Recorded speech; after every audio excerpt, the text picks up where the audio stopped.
Hello, everyone. Welcome to our live stream for this in the United States Thanksgiving week. It's great to see everyone. We are preparing for our holiday in a couple of days here. My name is Matthew. I'm one of the course staff and for our online classes, but we know that people come here from all over the place and we welcome you. Please ask your questions in the chat. We will grab the questions from there, and then I will get them to Chris. We're keeping this at an introductory level, and I will let Chris, you can say hello, and then we'll get started with questions. Okay, welcome everyone to live Q&A session for associated with our online courses, or for anyone else who drops in. Questions taken on in pretty much any subject in astronomy. So let's get started. Excellent. The first is from an email. Wendy asks, how can the distance of the observable universe be 46 billion years, light years, when the age of the universe is only 13.7 billion years? Or is this, are my figures or assumptions wrong somehow? No, those numbers are correct, and the answer is that it's associated with the very rapid early expansion of the universe. So basically, for the first, certainly the first third or almost half of the universe's existence, the expansion was so rapid that any 2 points in space were moving apart faster than the speed of light. And that, in a nutshell, is why you can end up with a distance in any direction to the edge of the observable universe that's sort of 3 times the age of the universe in billions of years. It's because those regions were taken away faster than light speed, and so that gives you a larger volume to observe. Now, since then, the universe has decelerated due to dark matter, and then more recently, in the last few billion years, has started to accelerate due to dark energy. But that very early rapid expansion, meaning the universe was superluminal, faster than light speed, and its expansion is the reason for that difference.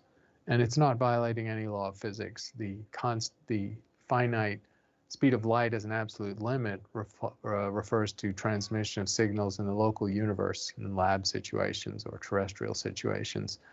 The expansion rate of the universe is governed by general relativity, and there's no speed limit attached to general relativity. So the universe expanded indeed much faster than light speed early on. Excellent. The next question is from one of our live participants. Lawrence 4040 asks, is energy conserved in an expanding universe? Is vacuum energy created as the universe expands? That's a good question. So generally, in a classical sense, yes, energy is conserved. So the expansion of the universe involves a certain amount of kinetic energy, if you like, of energy of motion of the objects and the mass in the universe. There's also gravitational potential energy, which increases as the universe gets larger in size. That's the gravitational potential energy between any 2 objects in space. Vacuum energy is in a different category because vacuum energy is constant as the universe expands. So indeed, more vacuum energy exists as time goes by because the space expands and the same amount of vacuum energy per unit volume is present. And that's essentially what leads to the accelerating expansion of the universe. So this energy drawn from the vacuum is not subject to the same conservation of energy law that classical physics applies. Excellent, thank you.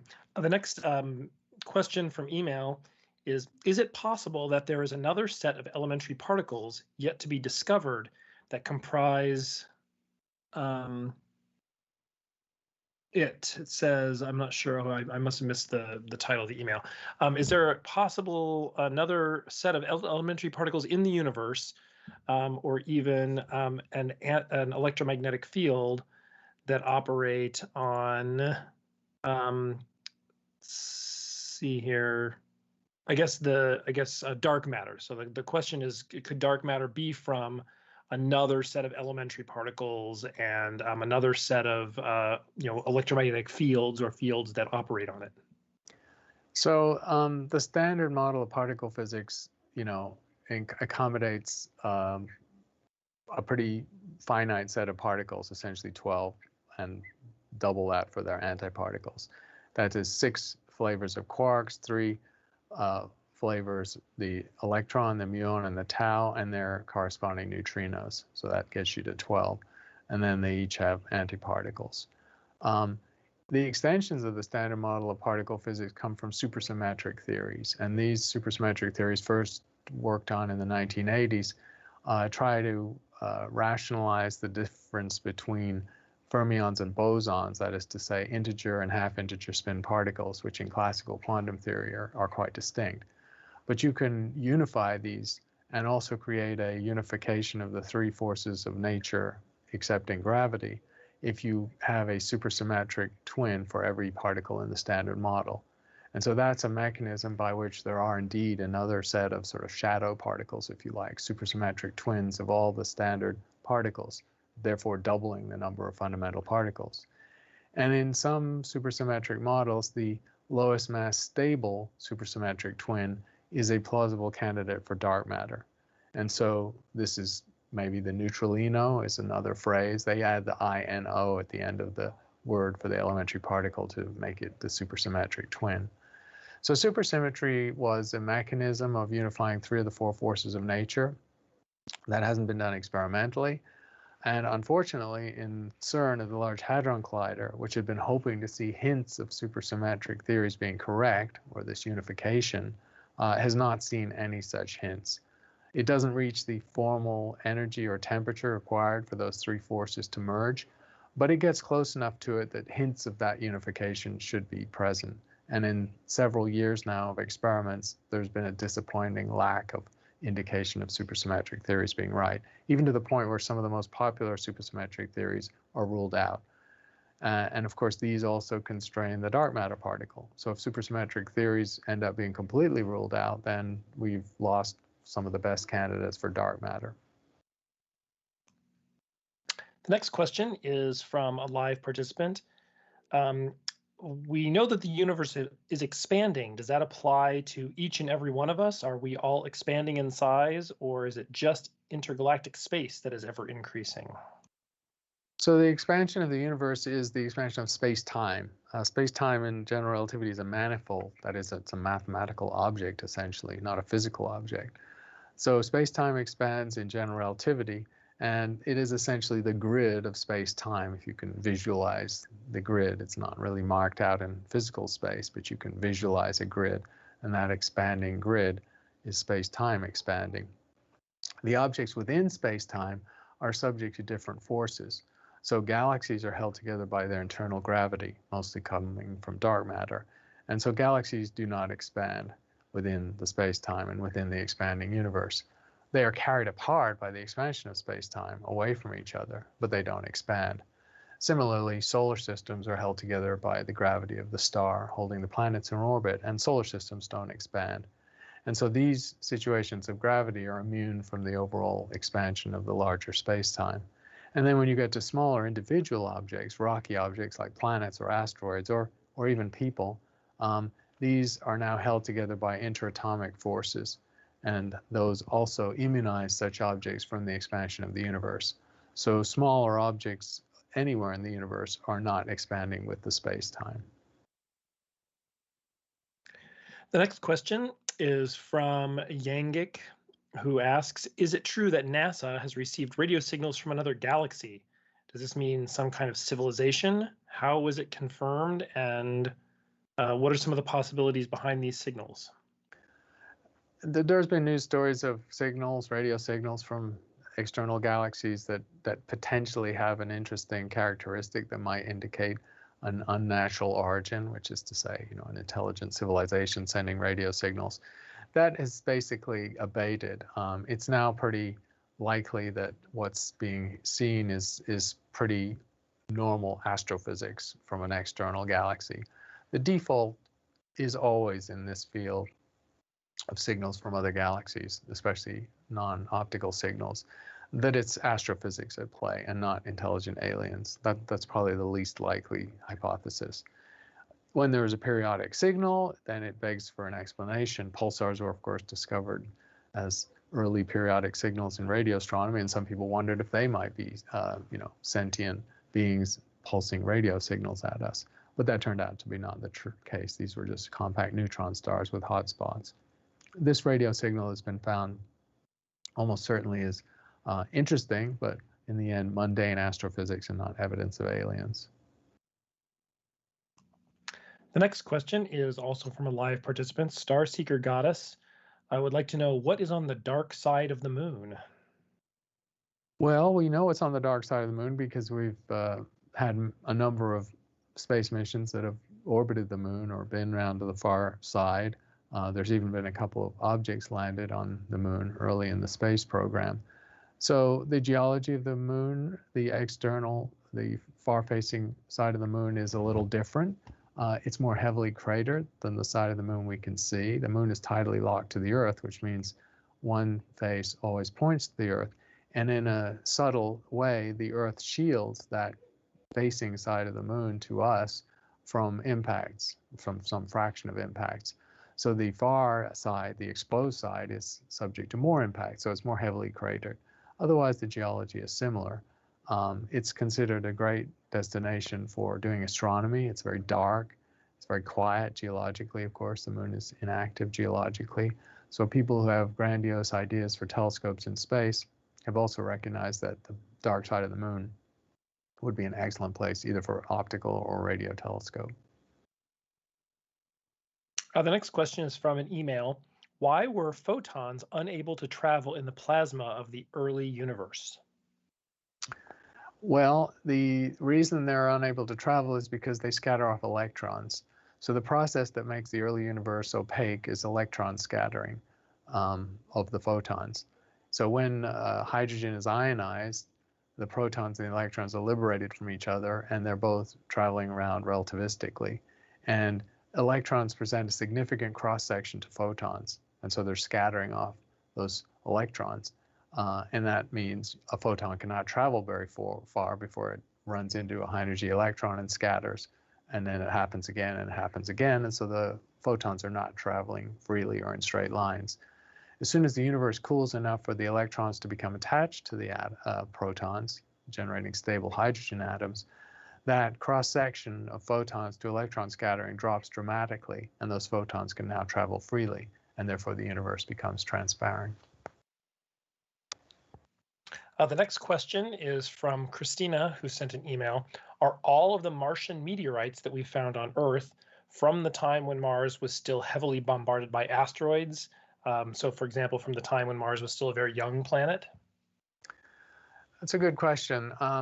There are now upward of 100 Martian meteorites that have been classified, and that there are many more that are undoubtedly remain to be classified. Most of them are found in the Antarctic region, where the meteorites stand out on the ice or have penetrated the ice a modest amount. The geology of the Martian meteorites is that most of them seem to be ancient. So a lot of them arose when there was a period of heavy bombardment early in the solar system, soon after the formation of the planets.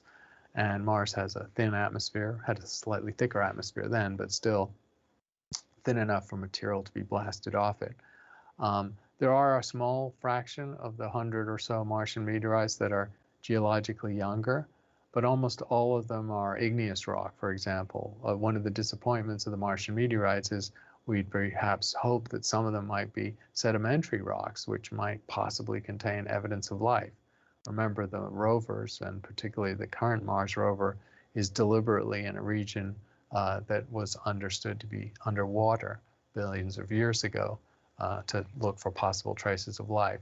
Martian meteorites haven't really given us that opportunity because most of them are volcanic and have been heavily altered, not just by the geology of Mars, but also by their passage through space. The next question is from one of our participants who's on with us live, and we have addressed something like this before, but it's been a while, so I think we can hit this one again.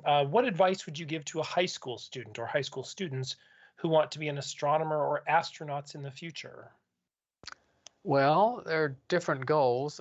For astronomy, I would say you want to look at doing a good astronomy and physics program. If you know you're interested in astronomy, you probably want to either do an astronomy major as an undergraduate or a physics major with an astronomy minor, or maybe a double major. We can do that here in Arizona. So you want to be looking for programs that have strong astronomy. Now, astronomy tends to be a niche. Most physics departments in big universities around the country do have an astronomy program, or they have an astronomy research group, but that's often not enough faculty to teach a full astronomy curriculum. So you tend to want to look for the departments that either have a freestanding astronomy program or department, or a large astronomy group within a large physics department. So those are the degree options you want to take. As soon as you know you want to do astronomy as a path, you should take it as a major. You will, of course, be taking a lot of physics and math, because that's essentially required. Astrophysics is the application of physics into the universe, so you need a lot of physics, and the tools of astronomy are often mathematical. So you're going to be taking a lot of math and physics anyway. As far as being an astronaut, that's really a different question, a different path, and it's become a lot more open than it used to be. It used to be in the United States, you would have to apply to NASA to be an astronaut, and they would only have astronaut intakes about every 5 or 6 years. And they would have tens of thousands of applicants, and then they eventually down select to maybe a dozen people who'd be part of the astronaut corps or added to the astronaut corps. And even then, most of them would never fly. So really the odds of being selected and then actually flying as an astronaut historically were low. Then they got even worse for a decade when the space shuttle was grounded at the end of its lifetime, until the very recent past, when SpaceX has been launching American astronauts into orbit again. And then there just wasn't enough space flight to go around for astronauts. So things are opening up, and there are clearly astronaut programs associated with SpaceX and Blue Origins and with several other private space companies. It's still not a huge amount of people that are going to go into space. The numbers are going to increase slowly and steadily. And you would just need to look at the websites of those private space companies to see what their application process is. Whereas originally, to be a NASA astronaut, you essentially had to be an Air Force pilot or a test pilot. That was back from the early days of Gemini and Mercury and even Apollo. Now things have relaxed, and scientists have been sent into space, engineers have been sent into space, and people with other technical backgrounds. You don't have to be a great pilot to be an astronaut. Excellent, thank you. We have another email question from Tashin. So some good fundamental physics questions today. Tashin would like to know, why is there no neutron in hydrogen?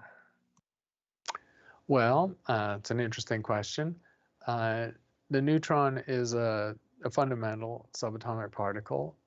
Free neutrons decay. They have a natural decay life of about 1,000 seconds.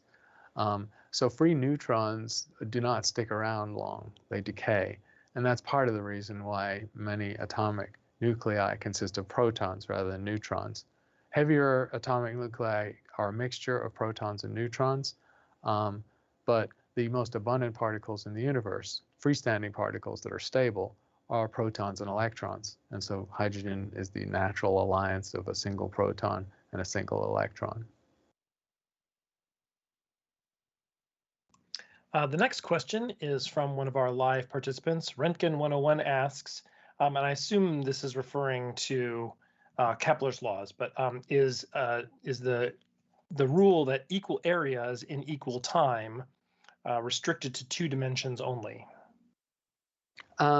Yes, because it's an orbit essentially defines a plane. When you have 2 objects, one orbiting the other, the orbit defines a plane. It's possible, of course, that that plane is not Euclidean. So if you had enough perturbation on the orbit, then the actual shape that's defined doesn't actually have to be fully flat, but it's still a 2-dimensional surface. The next question is from Drew, who says, happy Fibonacci Day. It's 1123. Do Fibonacci spirals in galaxy morphology actually have a connection, or is it just likely to find galaxies with that shape due to their abundance? Well, that's an interesting question. So the spirals of galaxies, first of all, they're not uniform. Different galaxies have different windings of their spiral arms. Early and late type galaxies have different winding. So we have early type spiral galaxies where the winding is looser or shallower, and late type spiral galaxies where the winding is tighter. And in most cases, it approximates a logarithmic spiral. And it's because it's close to a logarithmic spiral that it has some resemblance mathematically to a Fibonacci series. But it's not a strict relationship, and it's not really governed by any law of physics. The next question is from one of our live participants. How would you suggest to perceive time if the fundamental asymmetry is with the type of clocks?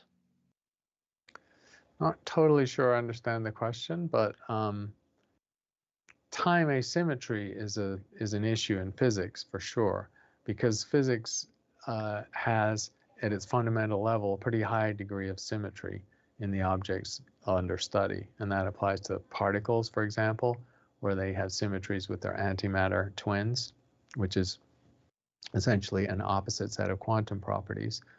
So that's matter displaying a very deep and profound symmetry.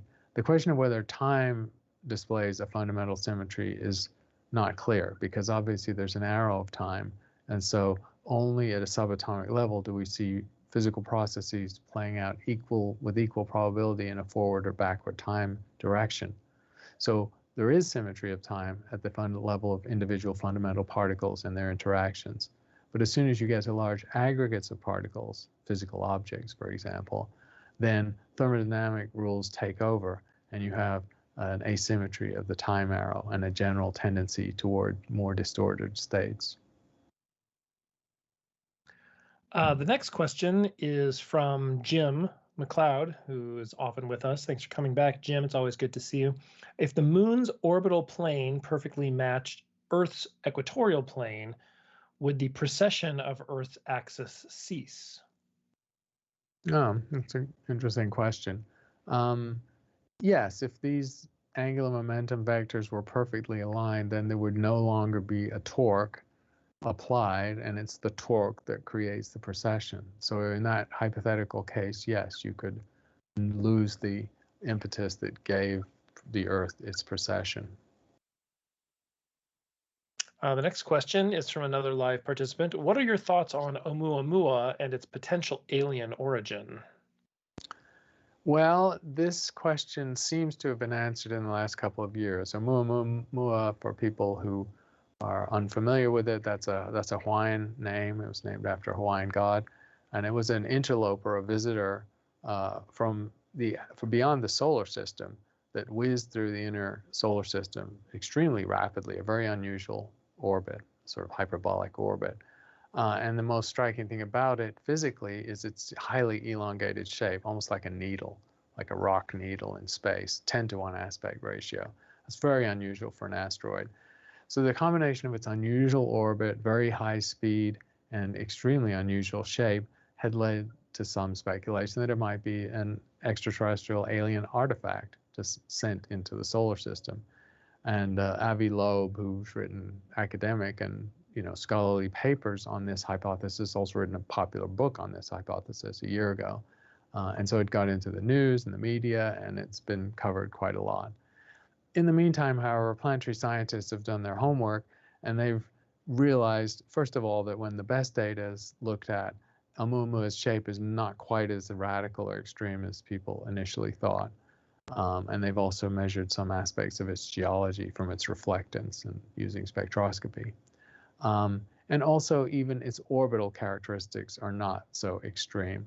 So the current thinking is that Oumuamua is a primordial solar system object, or perhaps was captured when the solar system was young and still has a high speed, but it doesn't have to be an alien artifact. That's the least likely hypothesis at this point. Natural geophysics and geology is sufficient to explain Oumuamua. The next question is from Sundog 2007.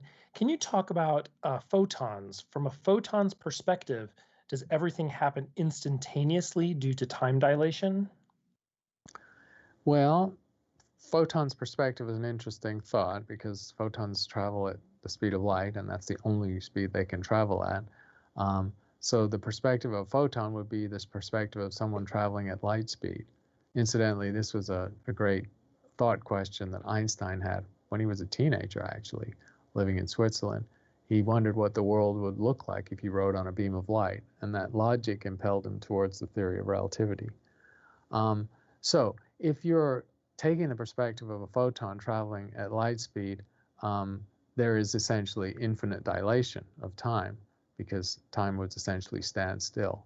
Because obviously the electromagnetic oscillation that we see moving through space from our perspective at 186,000 miles per second becomes stationary when you have the perspective of a photon. The next question is from Abhinav TV.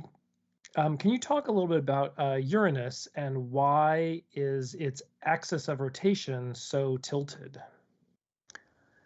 We don't know is the simple answer, because these oddities of solar system objects, when they don't fit the standard pattern, which is the angular momentum vectors, are pretty much aligned with the sun's angular momentum vector. And that's not the case of Uranus. It's nearly tilted on its side. 87 degrees, I think, is the inclination. We have to ascribe that either to initial conditions or to some catastrophic or cataclysmic event that happened early in the history of the solar system. Because it's an outer planet and it has a somewhat elliptical and tilted orbit, as well as the tilt of the planet itself, it's quite plausible that Uranus suffered a strong interaction with a similar sized object early in the history of the solar system, and that essentially gave it these very unusual properties and tilted it on its side. We essentially have to invoke the same idea for the fact that the angular momentum vector of Venus is flipped, which means it's not tilted on its side, but it's inverted by almost 180 degrees.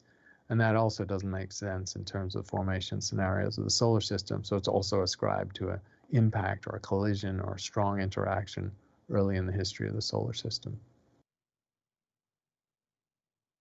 The next question is from another live participant.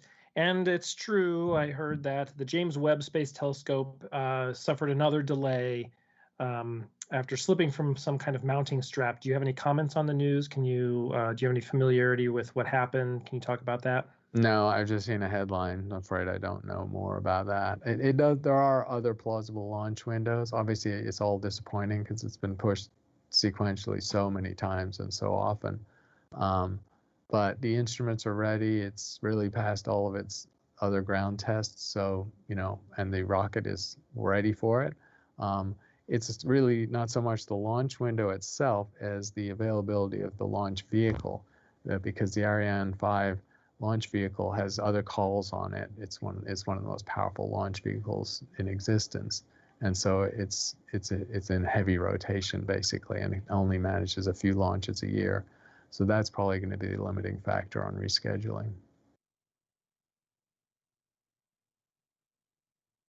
Oops, sorry. The next question is from Astro Insider. To be an astrobiologist as a title, should one study astrobiology as a PhD, or do you just work on astrobiology? When can someone call herself or himself an astrobiologist? I think the simple answer to that is that astrobiology PhDs are still very rare. There's just a handful of programs around the world that offer a PhD in astrobiology. So since there are hundreds, perhaps 1,000 or more astrobiologists worldwide, the straightforward answer is that you call yourself an astrobiologist if you're doing astrobiology research, broadly defined. You don't need the branding of an astrobiology PhD or degree. And most astrobiologists currently do not have such degrees. Most astrobiologists have astronomy PhDs. Some maybe have chemistry or geophysics or maybe biology PhDs.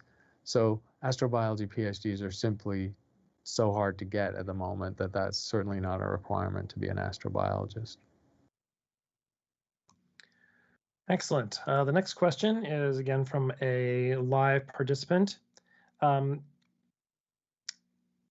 Let's see, Iker Quintana would like to know, if energy is not created or destroyed, then what happens to the energy that comes into your brain in the form of sound waves from this audio, for example? Where does that energy go afterwards?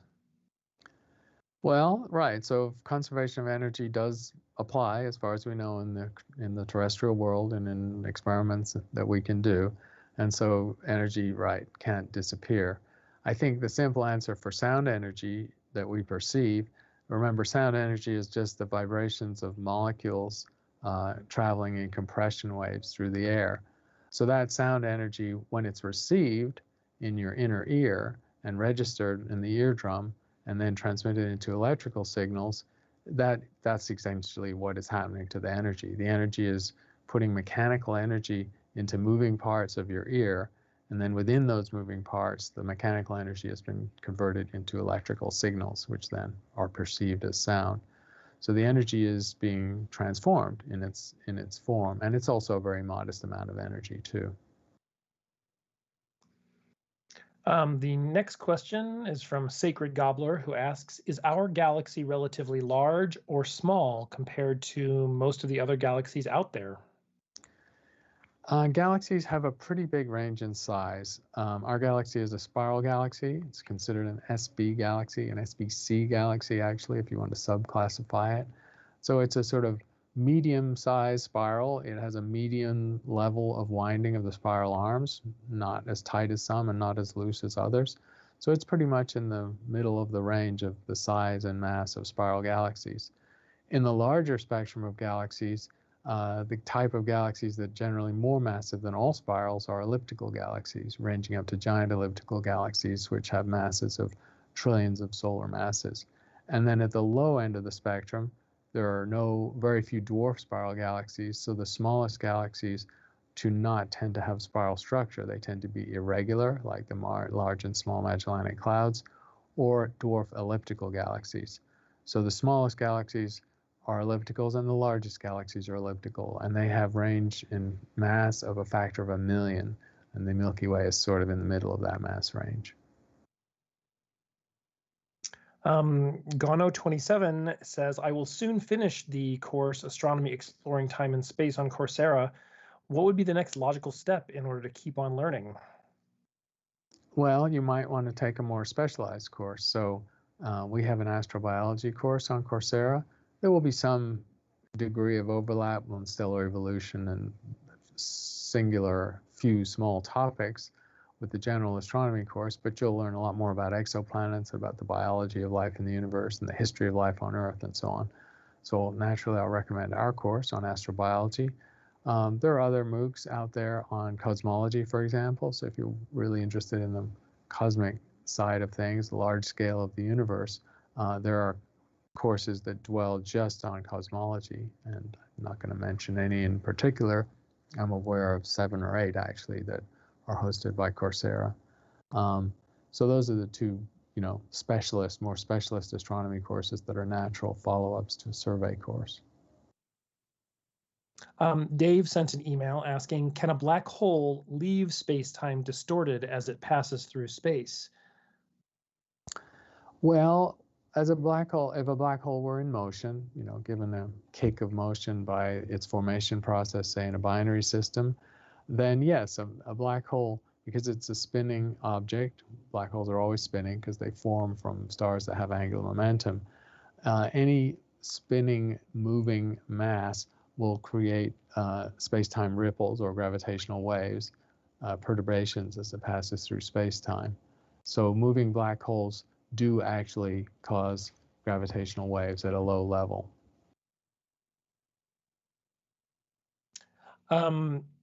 Egil Scala says that apparently Professor McKay at NASA has hypothesized bacteria 3 feet long based on methane that might exist on Titan. Have you heard of it? Have you heard of this, or is there any information about that?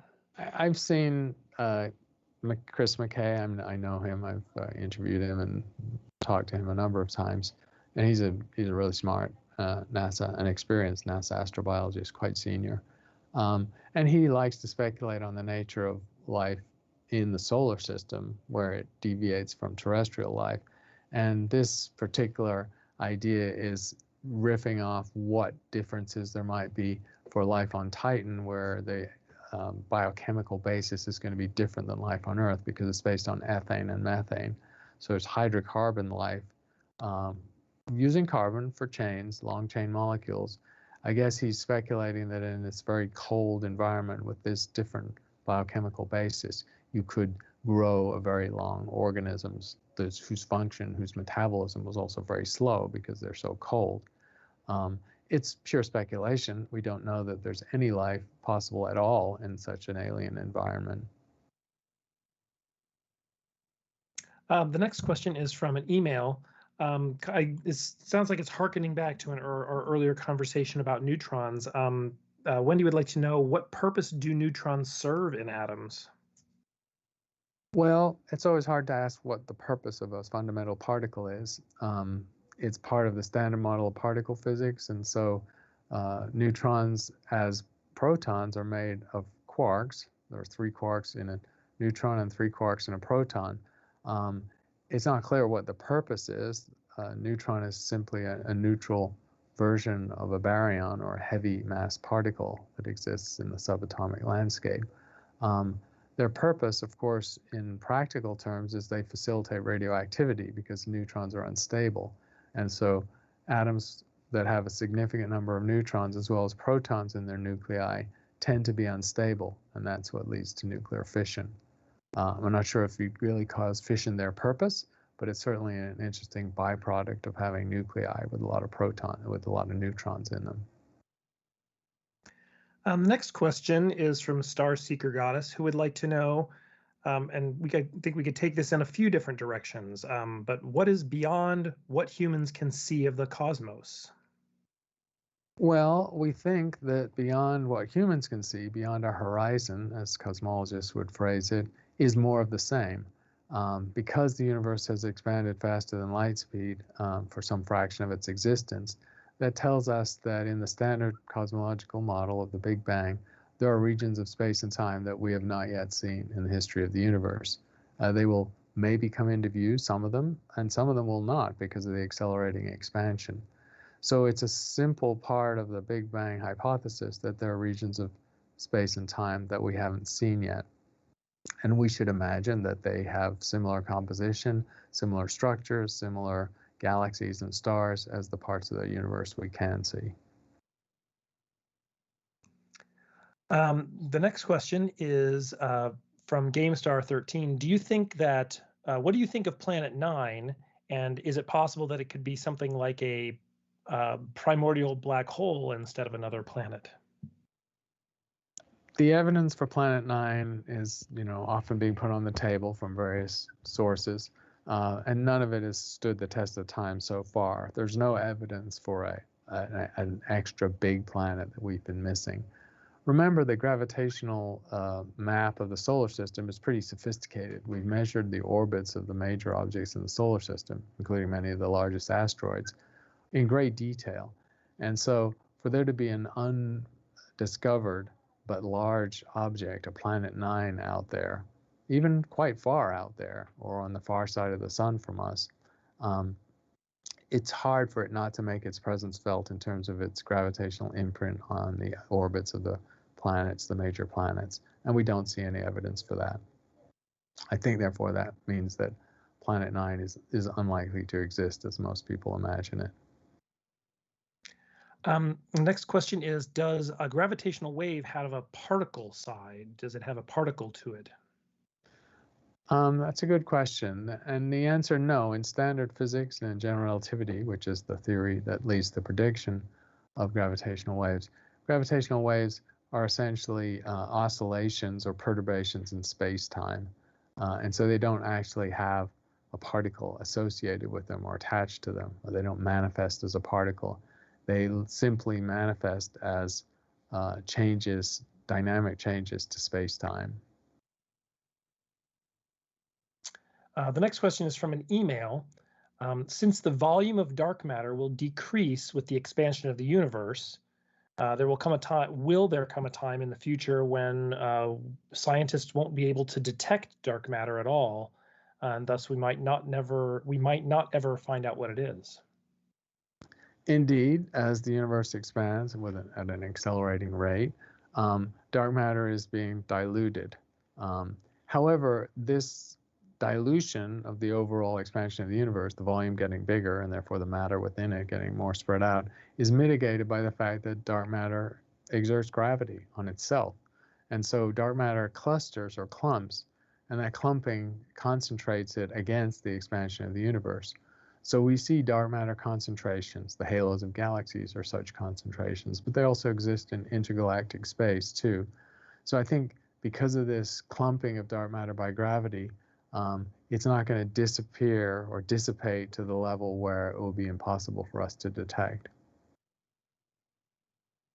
The next question comes from another email, and they would like to know, or I guess they're having trouble wrapping their brain around the idea of a multiverse or multiverse theory.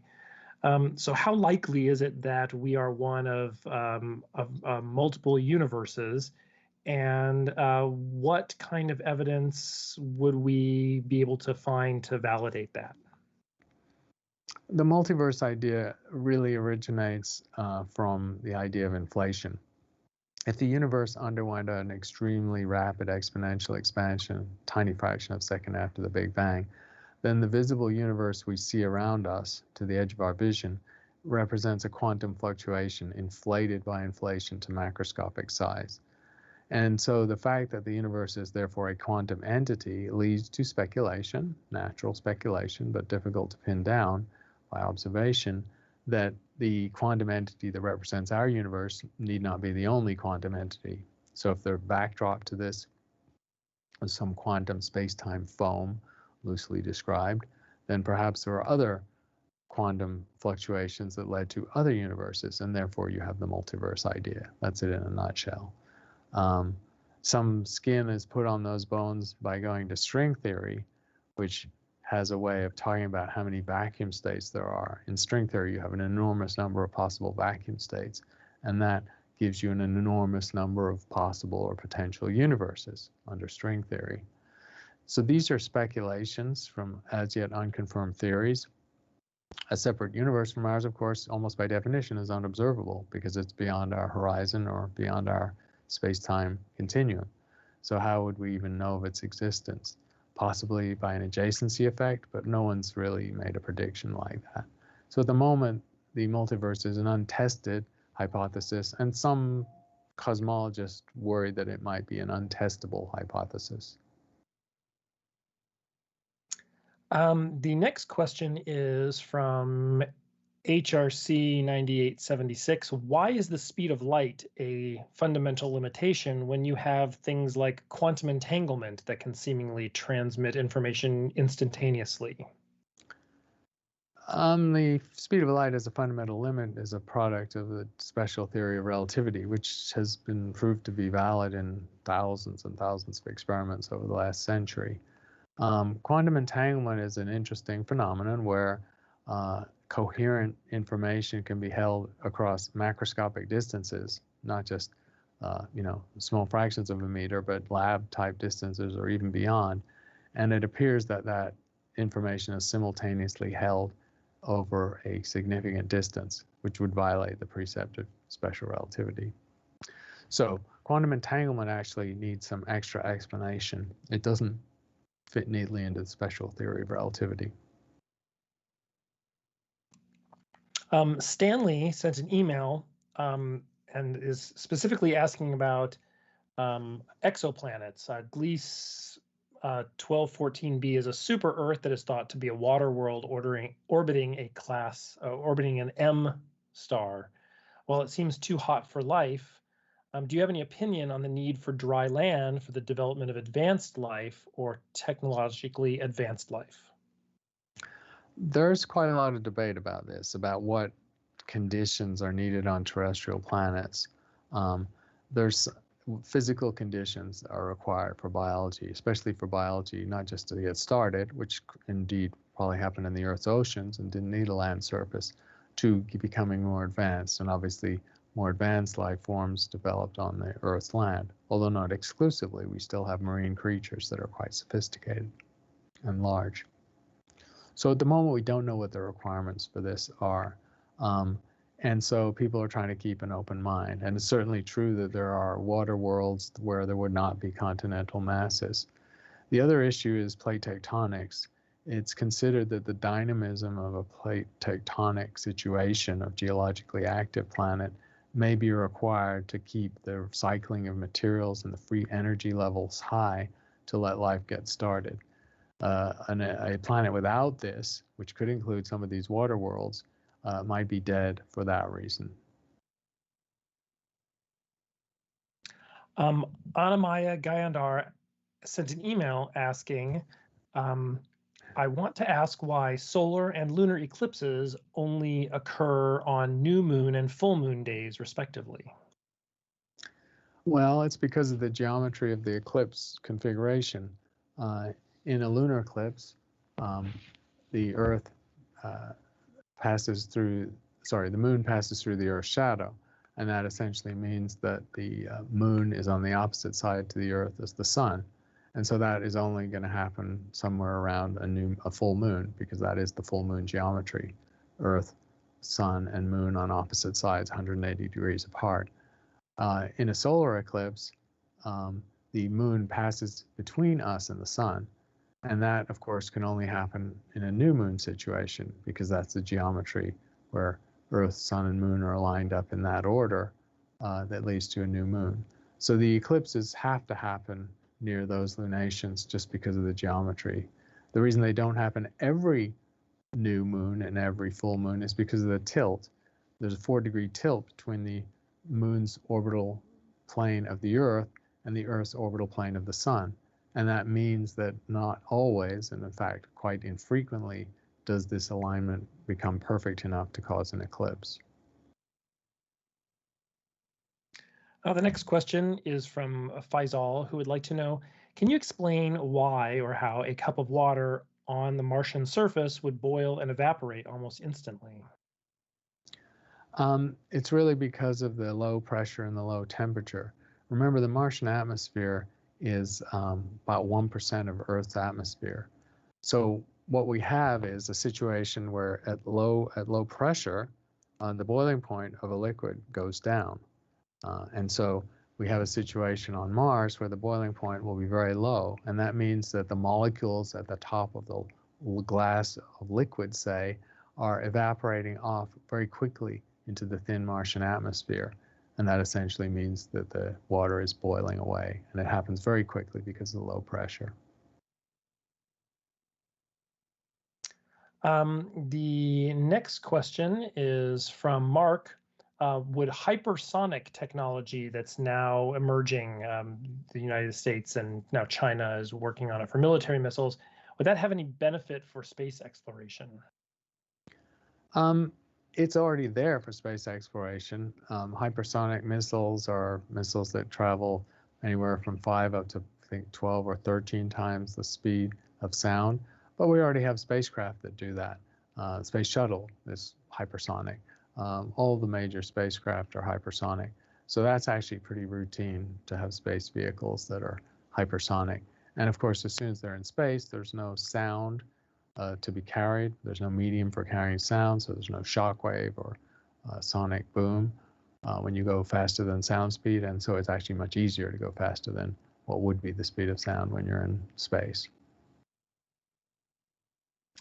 The next question is, there's been news about a launch of a spacecraft that is coming up, the DART spacecraft, that's going to be smashing into an asteroid as, I guess, a test of planetary defenses, or our ability to move an asteroid, redirect an asteroid. Can you talk a little bit about the mission overall, and maybe how is it that we, like, what do we expect to see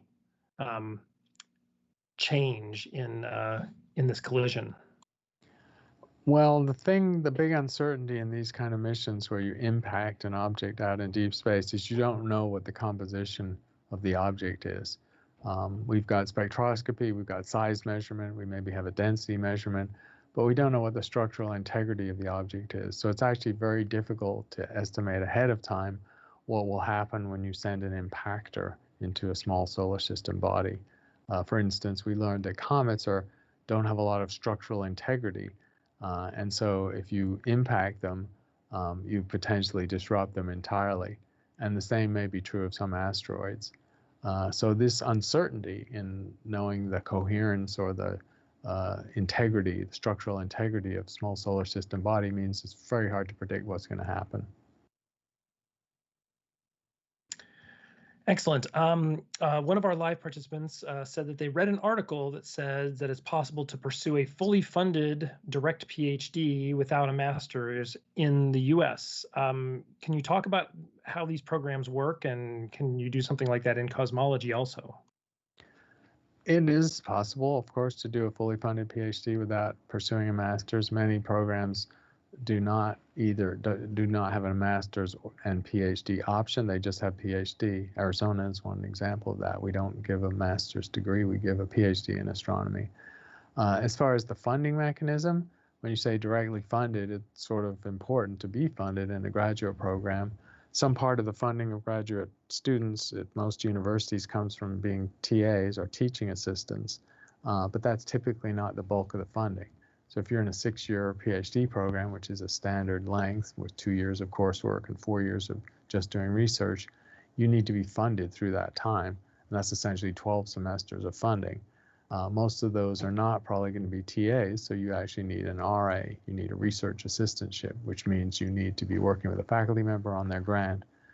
The alternative to that, of course, is scholarships, and some scholarships do indeed give a full ride. It's very unusual to find a scholarship that covers an entire PhD program, however. Scholarships tend to kick in for 1, 2, possibly 3 years after you've done your coursework. The next question is from one of our live participants. They'd like to know, in your view, has string theory fallen out of favor in the academic community? Do you have any thoughts on that? String theory has definitely suffered a backlash. It's suffered a backlash from some very prominent particle physicists and theoretical physicists. It's suffered a bit of a backlash in funding and in hiring. There was a time, maybe 10 or 15 years ago, when up-and-coming physics departments would just hire young string theorists.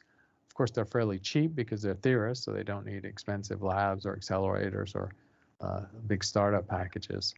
But that has long gone. I mean, string theorists are now built into some physics departments, many physics departments, but there's not a lot of hiring in string theory right now. The problems are hard. Only some people are able to work on them effectively. And so the number of string theorists has been stable, I would say, for the last decade. And the progress has been relatively slow. These are difficult, very difficult problems, perhaps not soluble with current mathematical methods. And so, yes, string theory has stalled a little bit. It's also been unable to deliver experimental results, i.e. to make predictions that are unique to string theory, that are verifiable in the lab or with an accelerator. And that's been a real challenge of bringing string theory into the sort of mainstream of physics. One of our participants would like to know, why in the universe do we see such a huge range of temperatures? We have things that are millions of degrees on the side of hot things, and basically, absolute zero on the cold side. What causes these huge temperature ranges in our universe? Well, generically, the universe overall is cold because most of the universe is empty space, vacuum. The universe as a whole has its main energy constituent as the cosmic microwave background, and those photons have a temperature of 3 degrees Kelvin or 3 Kelvin above absolute zero. So most of the universe is extremely cold, almost as cold as it's possible to get. It's really the exceptions or places where gravity has formed stars, and so stellar fusion kicks in. And so those are the large exceptions. The 100 billion galaxies, each with about 100 billion stars. All those stars are at temperatures of a few thousand degrees at the surface, all the way up to tens of thousands of degrees and millions of degrees in their core. So fusion objects are the exception, these small places where gravity has formed a very high temperature.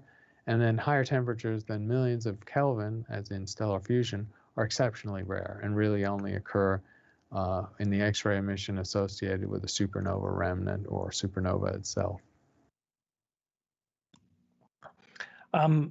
We have an email from a participant who asks, do you agree with Dr. Guth that the Big Bang theory describes the aftermath of the Big Bang rather than the Big Bang itself?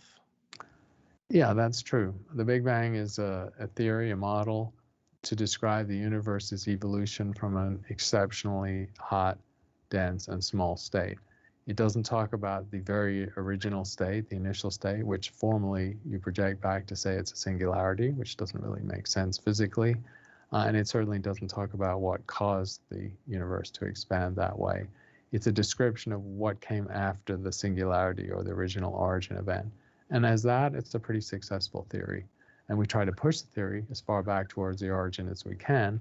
But in the end, the origin is not a sensible event. If it's a singularity, then it has infinite density and temperature, which is not physically meaningful. All right, so it is 11:58. We are kind of at the end of our time here. We've got time for one more question.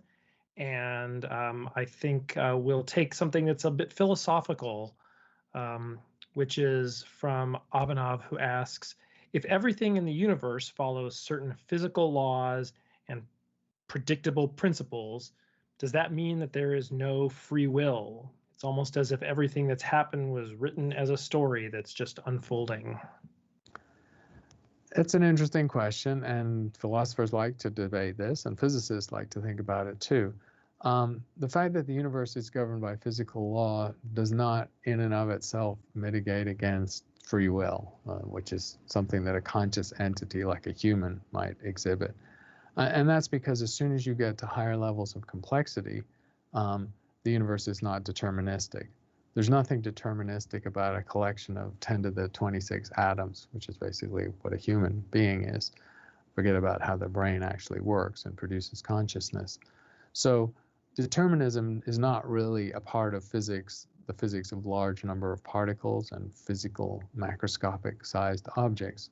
So in a sense, the issue of whether there's free will or not, it sort of goes away. We can easily just finesse it because we're not dealing in a situation where physical law perfectly prescribes outcomes and future scenarios.